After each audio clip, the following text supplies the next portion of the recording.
Everyone, आज मैं आपके लिए एक्सप्लेन करूंगी इमॉर्टलिटी का एपिसोड नंबर 27। तो जैसा कि लास्ट एपिसोड में हमने देखा था कि शाओशी अपने दोस्तों को लेकर नाइटलेस आइलैंड पर पहुंच गया, जहां पर वो लोग फैंग खान के बारे में शाओशी के फादर को बता देते हैं। लॉर्ड शाओ भी इन लोगों के बहकावे में आकर फैंग खान का दुश्मन बन गए थे। इधर ब्लैक वाटर किंग अभी भी फैंग खान के हाथ नहीं लगा। वो सांप बार बार इन्हें चकमा देकर भाग रहा था, लेकिन फैंग खान भी हार नहीं मानता। वो डिसाइड करता है कि वो सांप को मार के रहेगा। अब आगे तो हम देखते कि फैंग खान अपने टीम के साथ एक खाड़ी में पहुंच चुका है। शाओलिंग कह रही थी कि ये जगह तो किसी भूल भुलैया जैसी मालूम होती है, शायद ये भी उस सांप की कोई चाल होगी, लेकिन इस बार हम उसमें बिल्कुल भी नहीं फंसने वाले। फैंग खान उस खाड़ी को गौर से देख रहा था, तभी उसकी नजर एक चट्टान पर जाती है जिस पे लिखा था कि ये डेविल की खाड़ी है। साथ ही उस जगह पर पानी भी बहुत ज्यादा कम था। फैंग खान कह रहा था कि यहाँ पर तो डीप वाटर है भी नहीं, तो मुझे नहीं लगता कि हम उस सांप को यहाँ ढूंढ पाएंगे। ये जगह तो किसी कछुए को ही छुपा सकती है, उतने बड़े सांप को नहीं। जिस पर लॉन्गशुआन कह रही थी कि यहाँ पर बहुत अंधेरा है, हमें काफी ज्यादा केयरफुल रहना होगा। उस सांप का तो कोई भरोसा नहीं किया जा सकता, वो कभी भी हम पर अटैक कर सकता है। और तभी हम देखते कि वो सांप भी उसी खाड़ी में मौजूद है। उसके वहाँ आते ही अंडर वाटर में मौजूद एक फॉर्मेशन एक्टिवेट हो गया था, जो कि दिखने में बहुत ही ज्यादा डरावना है। शाओलिंग को उस पानी में कुछ महसूस होने लगता है, तो इसके बारे में फैंग खान को बता देती है। साथ ही उनकी बोट भी शेक हो रही थी और ये सब उस फॉर्मेशन का असर था। लॉन्गशुआन बताती है कि यहाँ पर कुछ और भी है जो उस सांप से भी ज्यादा खतरनाक हो सकता है। और तभी उन्हें अजीब सी आवाजें आने लगी। पानी के अंदर कुछ पत्थर ग्लो हो रहे थे और उनकी एनर्जी को लॉन्गशुआन ने तुरंत ही पहचान लिया। वो कह रही थी कि यहाँ पर एक मैजिक सर्कल है और तभी इनकी बोट पर उस सांप ने अटैक कर दिया, जिससे ये लोग बोट के बाहर आ गए थे। शाओलिंग फैंग खान से कह रही थी कि तुमने बोला था कि यहाँ पर बस कछुए ही छुप सकते हैं, फिर ये सांप यहाँ पर कैसे आ गया? इधर वो सांप इन्हीं की बोट लेकर इन पर ही अटैक कर रहा था, तो फैंग खान तुरंत ही उस बोट को अपनी पावर का यूज करके डिस्ट्रॉय होने से बचा लेता है। जिसके बाद फैंग खान ने उस बोट को लॉन्गशुआन के पास भेज दिया, जिसे वो तुरंत ही अपने स्टोरेज बैग में रख देती है। लेकिन तब तक फैंग खान के सामने वो सांप आ गया था। अब उस सांप उस पर अटैक कर पाई, इससे पहले फैंग खान और शाओलिंग ने मिलकर उस सांप पे हमला करना शुरू कर दिया। शाओलिंग उस सांप को अपने डीमन ब्लेड से काटते हुए कह रही थी कि आज तुझे पता चलेगा कि हम डीमन क्लैन के लोग कितने ज्यादा खतरनाक है। उसने अपनी तलवार सीधे उस सांप के सिर में घुसा दी थी, जिससे वो सांप काफी ज्यादा भड़क जाता है। इसलिए वो शाओलिंग को ऊपर उछाल के निगलने ही वाला था, मगर तभी फैंग खान ने उसके मुंह पर ही अटैक कर दिया। तब तक लॉन्गशुआन भी अपने आइस थंडर से उस पर हमला कर देती है, जिससे वो सांप घायल होकर दोबारा से अंडर वाटर चला गया। वो बड़ी ही तेजी से वहाँ से भाग रहा था, लेकिन उसी वक्त फॉर्मेशन एक्टिवेट हो गया। अब वहाँ पर बड़े बड़े स्टोन पिलर क्रिएट हो रहे थे, तो वो सांप सीधा उसी से जाकर टकरा गया। इधर ये लोग भी उतने सारे स्टोन पिलर्स को देखकर काफी ज्यादा हैरान हो गए। उन पिलर्स ने इन्हें चारों ओर से घेर लिया था। लॉन्गशुआन कहती है कि मैंने इस फॉर्मेशन के बारे में सुन रखा है, इसमें हेवन एंड अर्थ को 2 हिस्सों में स्प्लिट करने की पावर है। इस फॉर्मेशन को बेसिकली 3 हिस्सों में डिवाइड किया गया है, दूसरा है यिन यांग और तीसरी चीज अभी तक हमारे सामने नहीं आई। इधर वो ब्लैक वाटर किंग उन पिलर्स को ब्रेक करने की पूरी कोशिश कर रहा था। उसके पावरफुल हिट की वजह से पूरी जगह शेक होने लगती है और फाइनली उस सांप ने अपने एक्सट्रीम पावर का यूज करते हुए उस पिलर को ब्रेक कर दिया, जिसके टुकड़े बड़ी ही तेजी से इन लोगों की तरफ आगे बढ़ रहे थे। उन स्टोन के टुकड़ों में यिन यांग की पावर थी, इसलिए लोग तुरंत ही पीछे हटना शुरू कर देते हैं। मगर उन स्टोन के टुकड़ों ने उन पर कोई अटैक नहीं किया, बल्कि उस स्टोन के टुकड़े अपने आप जुड़ना शुरू हो गए और इससे वो स्टोन पिलर दोबारा से क्रिएट हो गया। लॉन्गशुआन कह रही थी कि शायद ये फॉर्मेशन तोड़ा नहीं जा सकता, अगर हम इसे तोड़ दे तो ये अपने आप दोबारा से रिपेयर हो जाएगा और अब हम इसमें बुरी तरह से फंस चुके हैं। तभी फैंग खान की नजर एक अजीब सी चीज पर जाती है, जो दिखने में थोड़ी बहुत मेडुसा जैसी लग रही थी। लॉन्गशुआन फैंग खान को बताती है कि इस फॉर्मेशन का थर्ड पार्ट यानी कि इसका सेंटर है, यही इस फॉर्मेशन को कंट्रोल करती है। इधर उस फॉर्मेशन के सेंटर ने ब्लैक वाटर किंग पर थंडर से अटैक करना शुरू कर दिया, जिससे वो सब बुरी तरह से तड़प रहा था। लॉन्गशुआन बता रही थी कि हम इस फॉर्मेशन को बस ताकत के दम पर तोड़ नहीं सकते, इसके लिए हमें दिमाग लगाना होगा। अब वो सांप भी काफी ज्यादा थक चुका था, उसके लिए तो दोनों तरफ से खतरा है। लॉन्गशुआन कह रही थी कि हमें इस फॉर्मेशन के कोर को ढूंढना होगा। यहाँ पर जो भी स्टोन है उन्हें हेक्सागोन स्टोन कहा जाता है, इनके अंदर यिन यांग की वेन्स है। अगर हम इसकी कोर को ढूंढ पाए तो यहाँ से बाहर जा सकते हैं। अब फैंग खान ने सीधा उस पिलर पर जंप लगा दी। वो कह रहा था कि वैसे भी हम यहाँ पर फंसी चुके हैं, तो क्यों ना इसी मौके का फायदा उठाया जाए। हम इस सांप को थोड़ी देर उन स्टोन पिलर के साथ फाइट करने देंगे, तब तक हमारी स्ट्रेंथ भी बची रहेगी और फिर हम इसे एरी की पावर का यूज करके ब्लैक वाटर किंग को खत्म कर देंगे। जिसके बाद उस पूरी फॉर्मेशन का मुआयना करके दोबारा से नीचे आ गया। लॉन्गशॉन कह रही थी कि इन हेक्साग्राम स्टोन की एक अजीब एबिलिटी होती है, अगर हम इन पर हमला कर दे तो ये हमारे अटैक से ही हमारे अंदर कौन सी एलिमेंट की ची पावर है उसे पहचान लेते हैं और फिर ये उसी के अकॉर्डिंग अपनी बाहरी सतह पर एक लेयर बना सकते हैं ताकि हमारे अटैक का उन पर कोई असर न हो।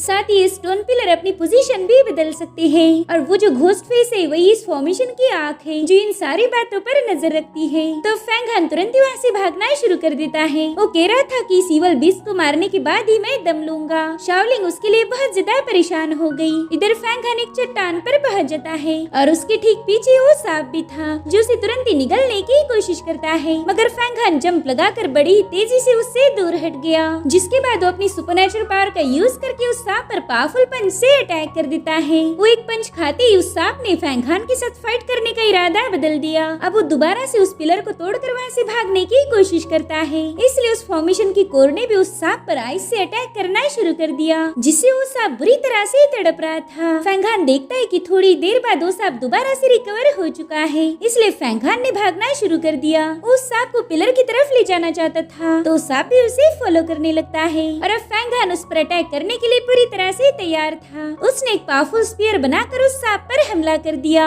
जिससे वो सांप दोबारा से घायल हो गया। अब फैंग हान अपनी विंड एंड थंडर की पावर का यूज करते हुए उस पर एक और पंच हिट कर देता है। अब फैंग हान ने तो उसे दो पिलर के बीच में फंसाया हुआ था, तो पिलर भी उस पर हमला करने लगते हैं। उस बेचारे सांप को तो बिल्कुल भी समझ नहीं आ रहा था कि अब उसने क्या करना चाहिए। इधर फैंग हान एक बार फिर से उस सांप पर अपनी स्पीयर से अटैक कर देता है, जो कि सीधा उस सांप के सिर में घुसकर बाहर आ गया था। वो सांप इस अटैक में बुरी तरह से घायल हो गया और फाइनली वो फैंग हान के हाथों ही मारा जाता है। लॉन्गशॉन तो फैंग हान की चालाकी की बहुत ज्यादा तारीफ कर रही थी। उसने फॉर्मेशन की पावर का सही से यूज कर उस सांप को बड़ी ही आसानी से मार दिया था। फैंग हान उस सांप को देखकर कह रहा था कि ब्लैक वाटर किंग जल्दी एक ड्रैगन बन जाता, अगर ये भी इस फॉर्मेशन को तोड़ नहीं पाया तो हमारी क्या मजाल। मेरे ख्याल से हम बहुत बड़ी मुसीबत में फंस चुके हैं, पता नहीं हम यहाँ से बाहर कैसे निकल पाएंगे। वही दूसरी तरफ हम एक बंदे को देखते हैं जो कि नाइटलेस आइलैंड पर मीटिंग अटेंड करने पहुंच चुका था। शाओशी के फादर तुरंत ही उसका वेलकम करने के लिए किनारे पर पहुंच जाते हैं। इस बंदे का नाम हुआन जेन है और ये काफी ज्यादा बीमार भी लग रहा था। इधर ये लोग हुआन जेन का हालचाल पूछ रहे थे। वही किंग वी शाओशी से कहती है कि पता नहीं ये इमॉर्टल इतना खास है क्यों,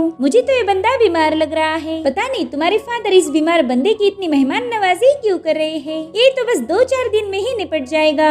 अब शाओशी को कुछ भी समझ नहीं आ रहा था कि इस पर क्या जवाब दिया जाए। तब तक वहाँ पर नैनशान और युआन भी पहुँच गए। युआन कह रहा था कि इस बंदे की कल्टीवेशन तो मेडिसिन से रिलेटेड है, इसे देखकर तो ये बिल्कुल नहीं लगता कि इसका इमॉर्टलिटी की कल्टीवेशन के साथ कोई कनेक्शन होगा। जिस पर नैनशान कह रहा था कि ये ड्रैगन है या फिर मामूली सी मछली, ये तो हमें थोड़ी देर में पता चल जाएगा। अब लॉर्ड शाओ हुआन जेन को लेकर दावत में पहुंच चुके थे। वो बताते हैं कि आज के खाने में बहुत ही रेयर चीजों का यूज किया गया, जो कि हमारे साउथ सी में काफी कम पाई जाती है। हुआन जेन कह रहा था कि साउथ सी के 5 आइलैंड एक हो जाए, इससे बड़ी बात क्या हो सकती है। मैं इस अलायंस को लेकर काफी ज्यादा खुश हूँ और आप लोगों ने मुझे यहाँ पर बुलाकर मुझे बहुत सारी इज्जत दी है। ये मेरे लिए ऑनर की बात है कि मैं आपके साथ यहाँ पर मौजूद हूँ। तभी लॉर्ड शाओ हुआन जेन को बताते हैं कि यहाँ पर कुछ और लोग भी मौजूद है जो हमारे साउथ चाइना सी से नहीं बल्कि युवा सेक्ट से यहाँ आए हैं। ये है मेरा बेटा शाओशी और बाकी के सभी लोग उसके दोस्त हैं। ये सभी युवा सेक्ट के टैलेंटेड डिसाइपल्स हैं। अब शाओशी भी युआन जेन को ग्रीट करता है। युआन जेन कह रहा था कि मैंने युवा माउंटेन के बारे में सुन रखा है, वो तो बहुत ही शानदार सेक्ट है। तभी युआन कह रहा था सीनियर, अगर आपको फ्री टाइम मिल जाए तो हमारे युवा सेक्ट को विजिट जरूर करना,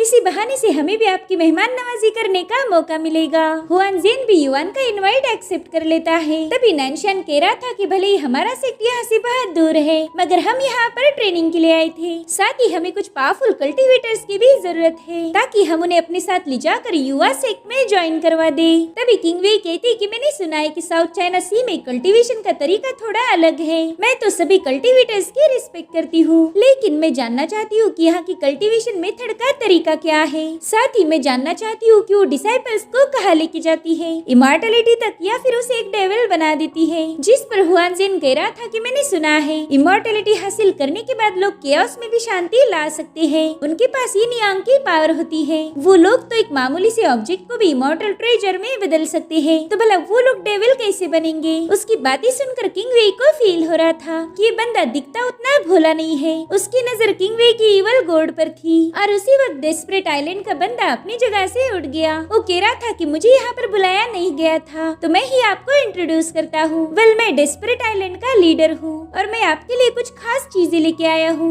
उम्मीद करता हूँ कि आपको ये मेरा तोहफा पसंद आ जाएगा। जिसके बाद वो अपना बॉक्स हुआन जेन के सामने ओपन कर देता है। उसमें ढेर सारे मैजिकल ट्रेजर्स थे। वो कहता है कि आप इसके बदले में मुझे एक स्पेशल एलिक्सर देंगे तो आपकी बहुत बड़ी मेहरबानी होगी। मुझे उस एलिक्सर की काफी ज्यादा जरूरत है। मगर लॉर्ड शॉ ऐसा बिल्कुल नहीं चाहते थे। वो कहते हैं कि हमने हुआन जेन को यहाँ पर दावत के लिए बुलाया और तुम ये सौदा करके पूरी दावत का मजाक खराब कर रहे हो। ये सुनकर वो बंदा कह रहा था कि साउथ चाइना सी में बस हुआन जेन ही एक ऐसे शख्स है जिन्होंने सबसे खास एलिक्सर बनाया और उसी का यूज करके कई सारे कल्टीवेटर्स ने ब्रेक थ्रू भी कर लिया है। आप सभी लोग इन्हीं की एलिक्सर की वजह से कल्टीवेशन में काफी आगे तक निकल गए, लेकिन जब हमने एलिक्सर मांगा तो आपको ये बात हजम नहीं हो रही। इधर युवान कह रहा था कि शायद ये वही बंदा है जिसकी वजह से साउथ सी के लोग अचानक से लेवल अप कर गए। मैंने तो सुना था कि इन लोगों की स्किल भी अपनी चरम सीमा तक पहुंच चुकी है। उसकी बात पर किंगवे भी अग्री थी। वो कहती हाँ, ये बंदा बहुत ज्यादा स्मार्ट है, हमने इसे पहचानने में गलती कर दी।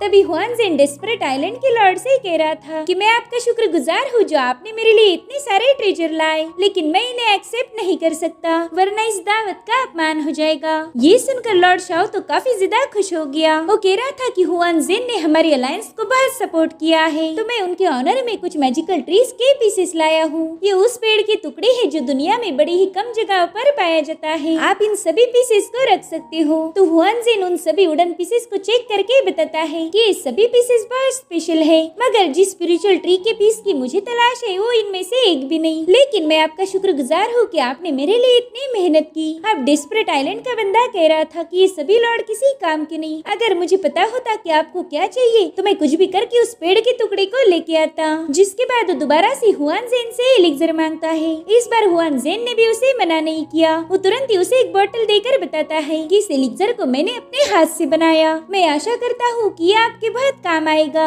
वो बंदा उसे थैंक यू बोलकर कहने लगता है कि मैं आपके लिए वो पीस जरूर से ढूंढ के लाऊंगा। अब हुआन जेन उन सभी को एक वुड का टुकड़ा दिखाता है जिसे पर्पल एबनी कहा जाता था। वो कहता है कि बस इसी चीज की मुझे तलाश है। लॉर्ड शॉ भी उस टुकड़े को गौर से देखते हैं। इधर किंगवे पूछ रही थी कि पता नहीं इस मामूली से टुकड़े में ऐसा क्या होगा। अब लॉर्ड शॉ वो टुकड़ा सभी को दिखा देते हैं, मगर इनमें से किसी को भी पता नहीं था कि आखिर ये चीज है क्या। तो लॉर्ड शॉ उस पीस को हुआन जेन को वापस लौटाते हुए कह रहे थे कि इसमें तो कोई स्पेशल बात नहीं, फिर आपको यही पीस क्यों चाहिए। जिस पर हुआन जेन कहता है हाँ, ये बहुत मामूली है मगर ये काफी ज्यादा रेयर है। अब लॉर्ड शॉ उसे कंफ्यूज होकर पूछते कि आप इस वुडन के टुकड़े का क्या करोगे। तो हुआन जेन कहता है कि शायद आप लोगों को पता नहीं, लेकिन मैं काफी ज्यादा बीमार हूँ और इसी पर्पल एबनी की वजह से मैं अभी तक सरवाइव कर पाया। दरअसल ये एक मेडिसिन है। अब डेस्परेट आइलैंड का लीडर भी उस टुकड़े को चेक करता है और शायद उसने इसे पहचान लिया था, मगर वो हुआन जेन को झूठ बोलता है। वो कह रहा था कि मैंने तो पहली बार ऐसी कोई चीज देखी, इसकी तो कोई ऑरा भी नहीं, तो फिर आप इसका मेडिसिन में यूज कैसे कर सकते हो। ये सुनकर हुआन जेन हंसने लगता है। वो कह रहा था कि मैंने आज तक न जाने कितने ही लोगों को पोषण बना के दिए जिससे उनकी जान बच गई, लेकिन किस्मत का खेल देखो, मैं जो लोगों को बचा सकता हूँ वो खुद की मदद नहीं कर सकता। मैं इस छोटे से टुकड़े के भरोसे सरवाइव कर रहा हूँ और अब अचानक से उसकी तबीयत और ज्यादा खराब हो गई। सभी का ध्यान हुआन जेन को संभालने पर था और उसी वक्त डेस्परेट आइलैंड का बंदा बिना किसी से कुछ कहे वहाँ से चला जाता है,